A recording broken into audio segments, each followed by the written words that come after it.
મિત્રો ગામડે આવે છે, બોરડીના બોર ખાવા મળ્યા છે અને થોડુંક જાણવા પણ મળ્યું છે કે જીરાના પાક વિશેની થોડીક માહિતી મેળવી લઈએ.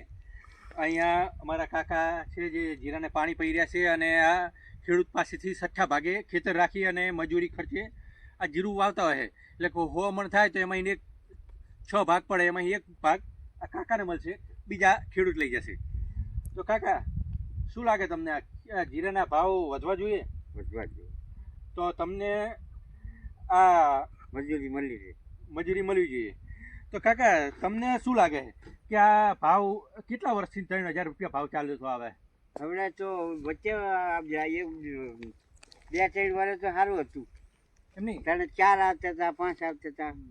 પછી એક વર્ષ આને આગળના વર્ષ 15 થઈ ગયા. 15માં કોઈ આલ્યું નહીં કે હજી વધશે, હજુ પડ્યા રહ્યા. લાલચમાં આવી ગયા ખેડૂતો. 15000 ભાવ થયા હતા એક વર્ષ માટે, પણ એ વખતે કોઈ આપી નાખ્યું ખેડૂત. જીવલાને 100 મણ જીરું પડી રહ્યું એમને. અને હવે ભાવ 3000 રૂપિયા થઈ ગયો છે.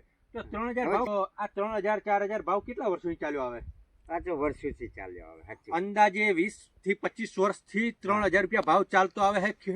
આ ખેડૂતને 3000 રૂપિયા ભાવ 25 વર્ષથી મળે. મિત્રો યાદ કરો, જયારે હોનું 5000 રૂપિયા તોલું હતું ત્યારે 3000 ભાવ હતો જીરાનો. આજે હોનું 1.5 લાખે પહોંચાયું ત્યારે પણ 3000 ભાવ છે. આ કઈ નીતિ છે સરકારની કે કઈ નીતિ છે ઉદ્યોગપતિઓની ખબર નથી પડતી. સારું, આના ભાવ નહીં વધતા, બીજી બધી વસ્તુના ભાવ વધે. 5 રૂપિયાનો પીઝા 500 રૂપિયાનો થઈ ગયો, પણ આ જીરું 3000 નું 30,000 ના પહોંચ્યું. આના 30,000 થવા પડે, એના બદલે 3000 રૂપિયા છે. આ ખેડૂત મરે નહીં તો શું કરે તાણે? તો આ આટલી મજૂરી કરો હો, આટલા રોગ આવે છે, આટલી મોંઘવારી છે, તો તમને મળે શું આમાં? મજૂરી જોગું મળી રહે તો 2 ટાઈમના રોટલા થી વધારે કશું જ મળતું નહીં. મિત્રો યાદ રાખજો, 2 ટાઈમના રોટલા થી વધારે 1 રૂપિયો મળતો નથી. અને રોટલાય મળ્યા તો મળ્યા, કુદરતનો ન્યાય હરખો રહ્યો તો રોટલા મળ્યા તો મળ્યા. બાકી આ કે એમ બાફલો સાસ્યો આવી ગયો તો રોટલાય પેટના કાઢીનામાં નાખવા પડે. પેટના રોટલાય કાઢીનાની અંદર નાખે તાણે મેર આવે આ જીરાનો. બાકી આ ખેતી કરવી આજના સમયમાં પોહાય એવું નથી. તો ખેડૂતને જો ખેતી નહીં પોહાય તો પછી યાદ રાખજો કે ખેતી મરીને તો તમે મર્યા.